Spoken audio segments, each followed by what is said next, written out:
Hi, everybody. Thank you for staying. Um, we're here today to discuss quite possibly the most exciting aspect of cybersecurity in Europe today, cybersecurity regulation. I know you guys are all really burning for this. So my name is John Solomon. I'm an independent consultant. It's probably why they picked me for this, because I'm not with any organization. I have no political interest in this. But the Cyber Resilience Act that's currently in discussion has a long background of discussion for me, going back to 2014-15 when we were talking about the European Cybersecurity Act, but it goes back a lot further than this. Back in the early 2000s, all around Europe and North America, mainly we were talking about software and systems liability. Especially with Microsoft, there was a lot of discussions of these critical vulnerabilities and attacks. Are they legally liable for these things? And over time, it was decided that this was not practical. And in the I'd say mid 2010s, Europe began taking the lead in terms of proactive, constructive legislation, whether through European Union regulations or directives, starting with not only the NIST directive, but also the Cybersecurity Act. And now we have this illustrious panel together to discuss impacts on suppliers, particularly in light of the Cyber Resilience Act's certification framework and requirements that are proposed and currently being discussed. I think this is a tremendous development because, for one of the first times in history, we are seeing government taking an active role in not only encouraging industry, pushing industry to develop secure by design ICT products, but also working to create consistent frameworks, definitions, and speaking the same languages to allow us to do this consistently for the protection of consumers, businesses, and other stakeholders across the European Union, and hopefully further beyond. Since all of our panelists were already introduced, thank you. I don't have to butcher anybody's name. My apologies. I'm from Switzerland. People do it to us all the time, but I don't want to insult any of our Polish friends here. So thank you for that. And I think a good place to start would be with Zoe. Hi. Can you hear us? Hello? You good? You online? Hi, everyone. Yes, I can hear you. I hope you can Excellent. hear me too. So I think you are best placed to give us, to start us off with an overview of Cyber Resilience Act, pardon me. What is it? What are we talking about when we say certification? What are the differences between some of the other big legislative packages that are currently in everybody's visibility, like NIS2 directive? Can you give us a little bit of an introduction and overview to this topic? Yeah, absolutely. Thank you so much again for having me. And of course, I will also ask other panelists to chime in, as I doubt that I'm the most knowledgeable person in this panel, but will be very happy to share my initial thoughts. So, of course, the Cyber Resilience Act is a very, very important file. What is unique about it is that it is essentially the very first, I would say, legislation that is regulating the security of products with digital elements, as the proposal says itself. And it's very important because it really has the potential to set the standard for future legislation to come. Some people make the comparison with GDPR. That has affected other regions as well. And we really believe that it is a very important legislation. This is not a new debate, as you said yourself.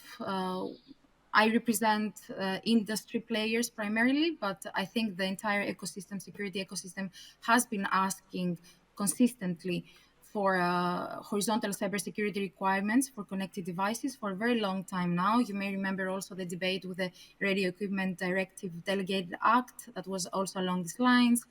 Now, of course, this has become more urgent than ever, with the number of devices increasing year by year, with a projection of approximately 35 billion connections globally by 2028. Of course, also with the geopolitical situation, cybersecurity is no surprise that it is one of the top priorities. The Cyber Resilience Act, of course, is the main difference is that it regulates specifically products. It's a regulation. NIS 1 and 2, they are directives, which means that we are now talking about horizontal binding requirements for all member states. And also NIS was had in scope entities and not specifically products as well. When it comes to certification, of course, we are building upon the Cybersecurity Act itself, another extremely important piece of legislation that we are also, of course, the Cyber Resilience Act, we are asking for as much coherence as possible with NIS and the CSA, the Cybersecurity Act. Certification is an important topic, and we have seen a few delays in terms of development of certification schemes. But as we see, more and more legislation will be relying on certification schemes for compliance. And the Cyber Resilience Act does include the provision that would require certification schemes to prove compliance with the CRA, which means that moving forward with the implementation of the Cybersecurity Act and the development of certification schemes has become more urgent than ever. And this is not, of course, just for the CRA. We are also talking about certification when it comes to the AI Act or EIDAS, other topics in general, cloud, of course. So I would say there is a lot of coexistence between all these legislations, including DORA, that was, I followed the debate before.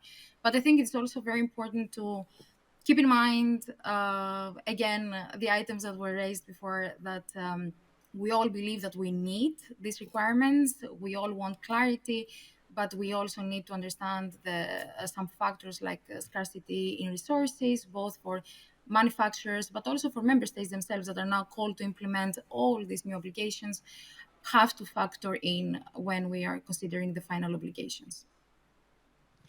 Excellent, thank you. Anybody else want to jump in as well? Any comments on this one before we move on? Yes, maybe just to underline, hi Zoe, sorry not that you are not here. I hope that you will be here.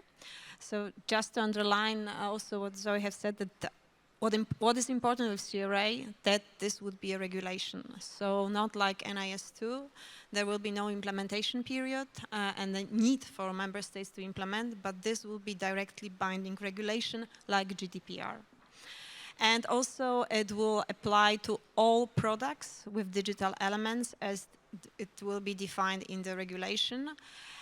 So it means that it is also a difference when it comes to NIS2, when NIS2 only refers to medium and, in principle, to medium and large entities, whereas the CRA focuses on products. So you would have to see the definition and then check if the products that you are developing manufacturing will be in the scope. And now that we are discussing in the council, it seems that most of the products with digital elements will be covered by CRA. And also when I'm speaking, just to also share the knowledge that we are finalizing the position of the council. So the works are progressing and the CRA is to be expected soon. So there's process ongoing and the negotiations should be finalized soon. Tak, tylko jest jeden taki drobny problem. Yes, but there is one small problem, namely all these laws have problems when regards definitions. There are different definitions regarding the device, for instance, that has to be certified. The question is, to what extent the countries, besides a few big member states, have got certification systems ready? Otherwise, it will be an element blocking the market against certain electronic devices or products that will have to be certified. So I would like to quote a report that commented on these formal requirements. So we have to make sure that certification schemes are working well. And I would also like to mention, because you mentioned services, in fact, because cloud is about certification of a service, not of a device or the product that cloud is based on. And it is quite difficult. And in Poland, we see that this is not an problem that's easy to solve, because the certification schemes proposed now are schemes that would eliminate certain entities from EU market, which gives rise to a lot of doubts also on parts of companies existing in Poland. So if we do not finalize the works on this regulation properly, consulting the producers but also receivers of the market, we will have a problem. There's also one more element, namely logistic supply chains. One of the elements of cybersecurity of such devices is security of deliveries of supply chains. Maybe not in the end user, for the end user, but there will be different devices used by different service providers, right? Small, not big companies covered by NIS2, but different service-focused companies that use these devices. So now a common denominator here is being based on the risk only. So far, this is the only element that binds all these laws and acts. Comparing GDPR and certain definitions on safety and security of devices used for data processing with this proposal of regulation, well, I can see a lot of discrepancies regarding the definition of the device and the application. But although the GDPR is in force, and we all know the problems of enforcing GDPR in the technical layer, despite a few years of it being in force. So I do believe that we should give it a thought. I will be pessimistic. I do not think it will be in force soon, because if it enters into force too soon, it will bring more harm than benefit. I'm also saying it from the perspective of Polish situation and the Polish law for high-risk providers and cybersecurity thereof, because the EU suggested to create such solutions, and we started working on it, but we are lagging very far behind. We were not able to introduce that into our legal system, even that. And this is correlated because it's about certification procedures and referring to the certain schemes. So we should have a broader debate at the market. I know Polish market, and I know that at least in Polish market we need a broader debate in order to make sure that these laws are existing in If I may life. just react. So this is actually this is great, because this is jumping right into the meat of the problem, right? So the conflict that we see very often with regulation between industry and the well-intentioned. I don't think anybody has evil intentions when regulating. They want to protect society. And I want to move to Thomas in a second for the perspective from an international provider. But this is great. This is exactly one of the provocative points that I was hoping to make afterwards. In 2015, we saw a lot of the mostly but not only American ICT manufacturers and service providers going absolutely bananas. I'm sorry, translators, how do you translate that? Going completely crazy about the idea of certification, but out of principle. Not out of, we have to define very carefully the details so it's actually practical to implement. So maybe if you guys also, maybe from the Chamber of Commerce side, if you guys want to respond to some of these comments. Yeah, good afternoon. Andrzej Dulka, Polish Chamber of ICT and Telecommunication. We are an association of 130 companies. Many of them are European, American, from US and from Canada and from Asia as well. So that what Wiesław Paluszyński is saying is essential. Polish economy, Europe, we are not in vacuum. We are getting the benefit, and we are benefiting of being global economy, and even more with each day. Each day in the future, the economy is more integrated, more synchronized, more working like one organism. And that's what Mr. Paluszyński is saying is critical.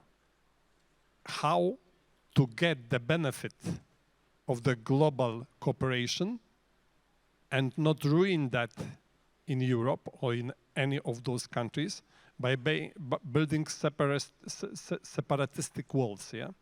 And it's a huge problem because on the other side, we want the network to be secure. We want to live in safe life, to have safe lives. And it's not true, like somebody that 5 years ago said that history is over, that there will be no history in the future. We see what Russia is doing, and we see what other countries are doing. We have to think about the evil guys. They are there, and they will be there. So we need to build a network secure.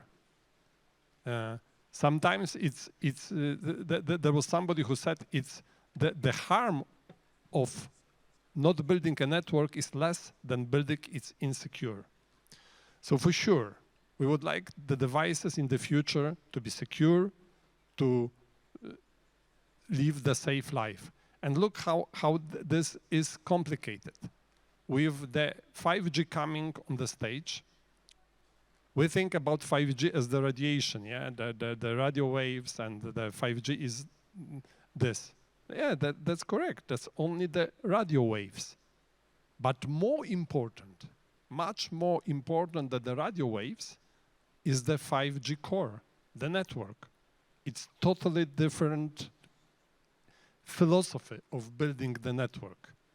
It will have slicing, it will have edge computing, it'll have cloud, it will have a myriad of vendors and suppliers, and how to build that network secure.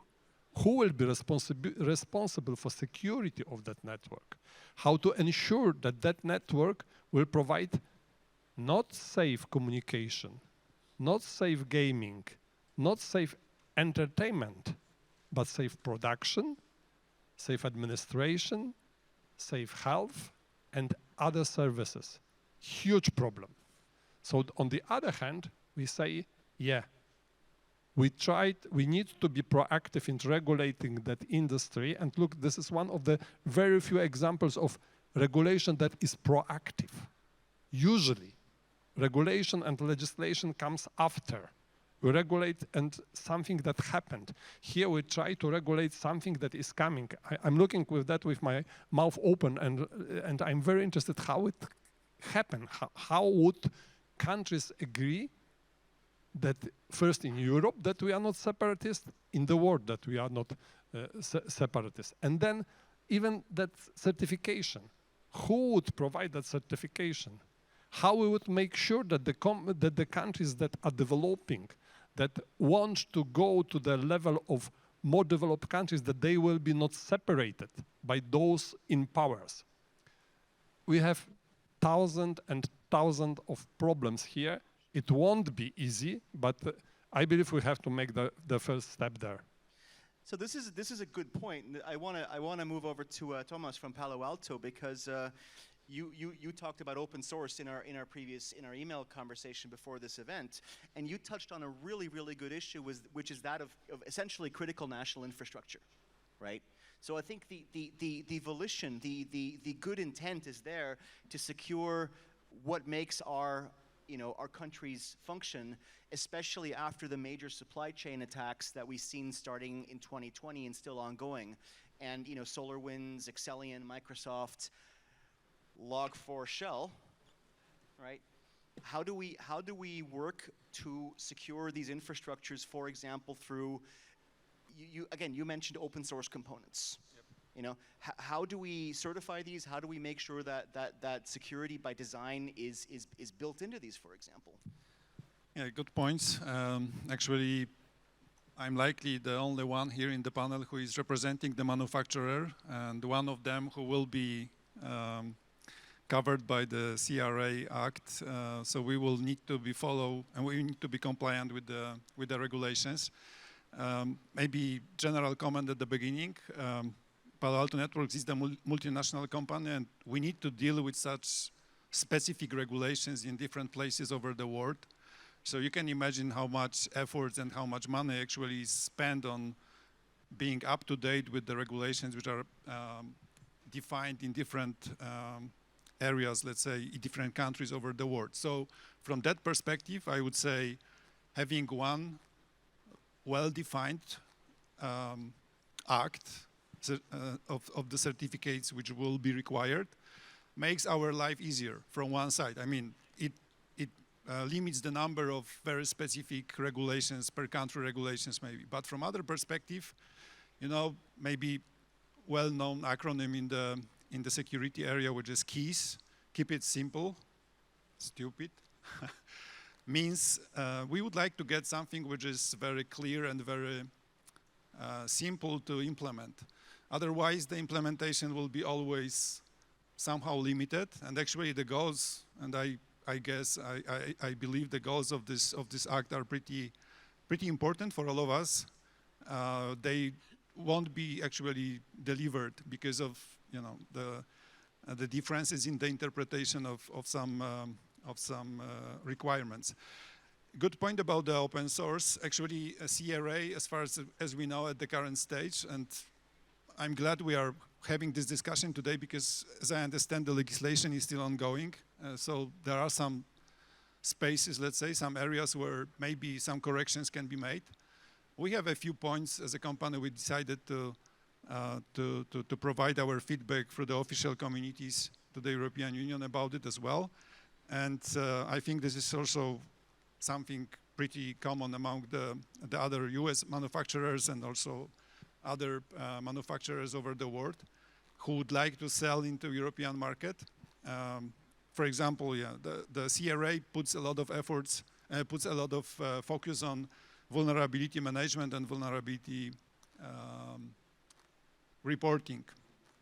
And you can imagine the situation where actually the software which is built or the product which is built is taking some into account some modules, some libraries which are open source. Of course, we are trying to limit these dependencies on open source because open source, as the name says, is an open code which is available to everyone, which from the security perspective sometimes has the great benefits and sometimes also some limitations and risks. One of the biggest risks for the open source is there is no real process to improve it.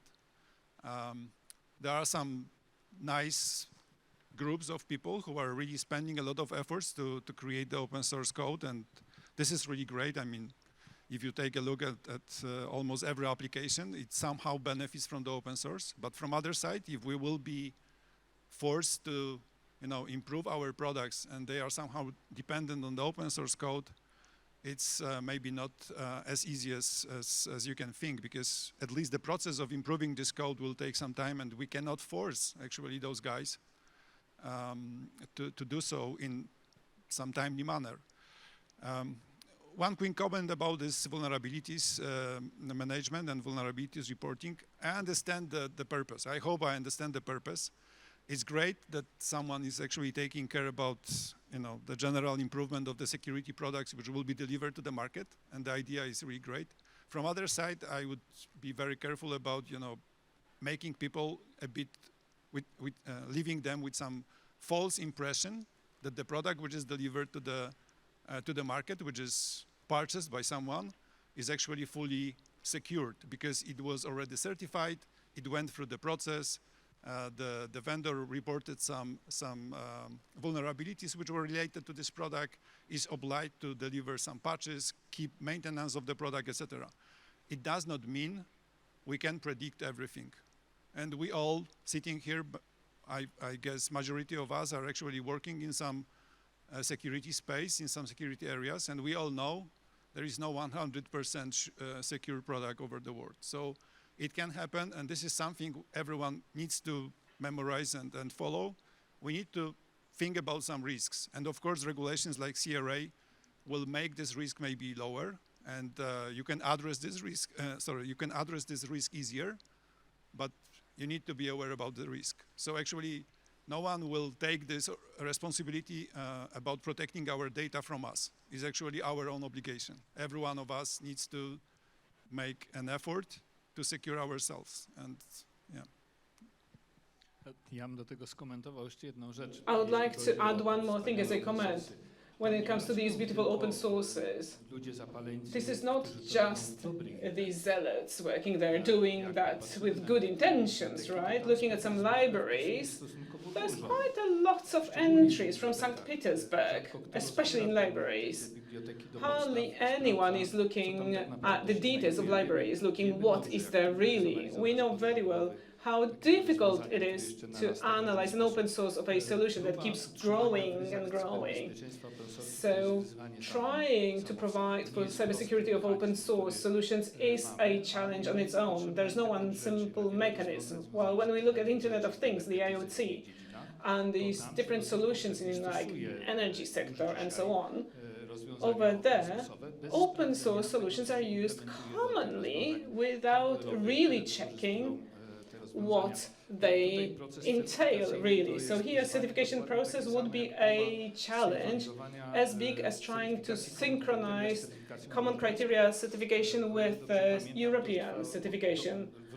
As far as, if I recall, it has been lasting for 5 to 6 years, right? So certification schemes being made more uniform between these two systems is still seeing problems, especially in higher layers from 4 and above. Because this is not simple. This is why I said, who will be confirming consistency? Which labs will be doing certifications, especially that we are talking about technical solutions. Polish lab was working for 5 years before they got the basic uniformity scheme for the certification against these standards. So it's not that a regulation will be announced, will not have any vacatio legis, there will be no time gap that will provide for getting ready. So what would we do? Would we just like freeze the market? Because certification also has an impact on the price, especially from the producer who has to calculate that. But also there are labs who definitely take money, and quite a lot of them, for certification, and also the time. Looking at, comparing that to common criteria certification, sometimes with more advanced products, it's years of certification process and not months. Did someone take that into account, that this system will have that? One remark. Before IT became so commonplace, we had different computer classes. C or C2 computer system was labeled as a safe one. How long? Until they are connected to the network. After connection to the network, the systems have no class whatsoever. And the same here. There are risks related to the ready system and not the product. The risk in the product does not have to translate to the same risk in the system. And all the systems that we are talking about have to function within ISO 27000, for instance. So IT safety management, if it's a service that uses it, because we cannot really say that I will only have a device with certification, this means the system is safe. No, this is not how it works. This will not be safe. This will be the false pretense of safety, which is even more dangerous. Everything is combined together, and European regulations have to take that into account. At some point, the regulators have to explain to the end users how to use all these goodies. Because, well, you can have someone crying that, well, I only use a safe device, secure device, and then I've been hacked and everything is lost. Well, okay, maybe the device was safe, but once you plug it into the system, then it's not safe anymore. Whoever created some software, they know it. A typical example, if we're doing applications for mobile systems, we create a very safe, secure mobile app.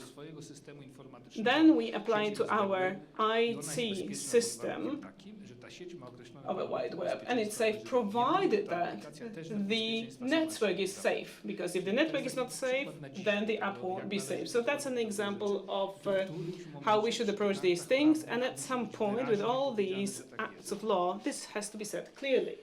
So I know there are some of our colleagues working in open source in the audience who are probably highly annoyed about some of the comments. And I think what comes out of both of your comments is that the aspect of, we seem to be very focused on certification in the Cyber Resilience Act, but of risk management as opposed to an authoritative determination of trustworthiness or security. I think given that, for either Zoe or Katarzyna, maybe it helps to take a step back and ask ourselves, what is actually going to be mandatory in this? So what do we have to do? What is encouraged, or what are we, how do we? I mean, there's a perspective, there's a perception that, like GDPR, we're going to make this mandatory. How is this actually going to work for ICT providers? Is it a voluntary scheme? Can you explain that a little bit? I can start because there are several obligations, and Katarzyna, feel free to add. So I will perhaps start from what comes to mind right now, which is immediately the expected product lifetime support, or the Commission basically has proposed in the existing proposal, which is under negotiation, as Katarzyna said before, both Council and Parliament. They are negotiating the obligations, but there are a few that are already being on focus of these negotiations. For example, the support that the manufacturers should be providing to the product digital elements. And that here, I'm just going to make a parenthesis. Product digital elements meaning hardware and software. So we're talking about a vast amount of products that will be in scope.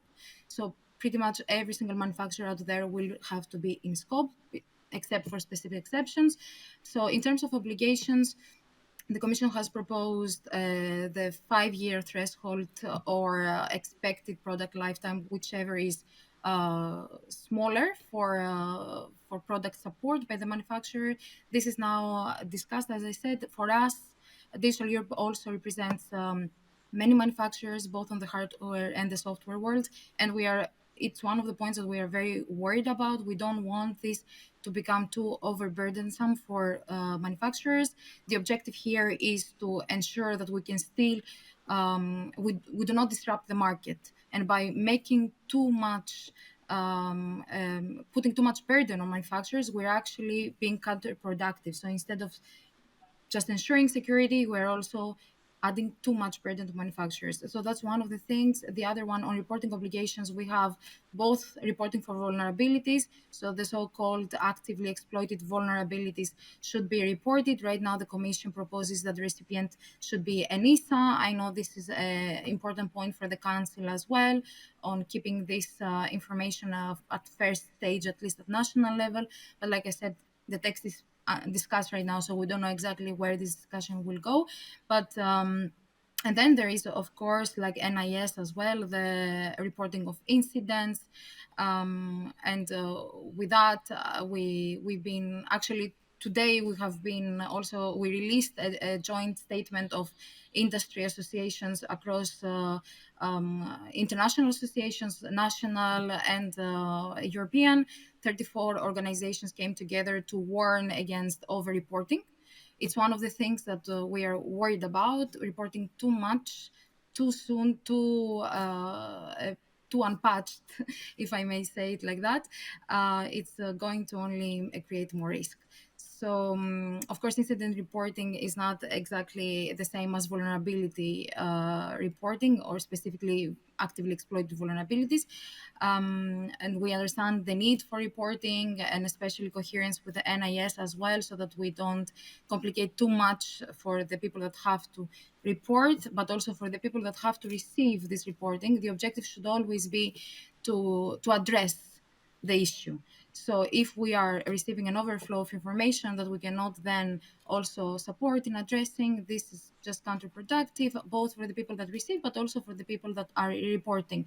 So on top of my head, reporting obligations, obligations when it comes to vulnerability disclosure, when it comes to delivery as well of the product, or like I said before, related to a product lifetime. Those are some examples of the obligations.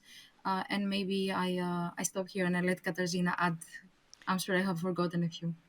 I would make a step back, because what is the most important obligation for me is the cybersecurity by design principle. So every manufacturer has to think about cybersecurity from the very, very beginning we're designing products. So this is the obligation. And most of the products, as Commission is assessing, almost more than 90%, this will be a self-assessment. So no certification, no third-party assessment, but self-assessment. And we are a little bit mixing processes when it comes, and legal acts, because now in the cybersecurity we have at least 4 legal acts and processes that are going around. But of course, they are interlinked, because if we talk about certification now, we always talk about certification to be in line with Cybersecurity Act. But in fact, CRA will use certification, but most of the assessment will be self-assessment. And of course, because there are discussions that we don't have standards that are necessary for such an assessment, there's a need for vacatio legis. And indeed, I only referred to the finalization of the works on the act, but then there will be a vacatio legis. The Commission proposed 24 months, but there is a discussion if indeed this would be enough, taking into consideration, for example, the issue that there are no standards. So if there are no standards, there would be a difficulty how to make the assessment.